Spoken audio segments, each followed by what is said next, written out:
مخلص لوگ بہت کمزور ہوتے ہیں، بہت جلدی ہر کسی پہ اعتبار کر لیتے ہیں اور انہیں اپنا دوست ماننے لگتے ہیں، ان پہ جان چھڑکنے لگتے ہیں، اسی لیے اپنی کمزوری کی وجہ سے جلدی دھوکہ کھا لیتے ہیں، کیونکہ یہ اپنے خلوص کی وجہ سے نرم پڑ جاتے ہیں اور زمانہ انہیں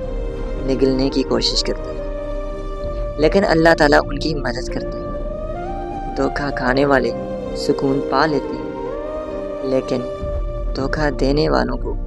کبھی سکون جیسی نعمت نصیب نہیں ہوتی، وہ ہمیشہ بھٹکتے ہی رہتے ہیں۔ جب دل غموں سے بوجھل ہو جائے اور لگے کہ آپ تھک گئے ہو،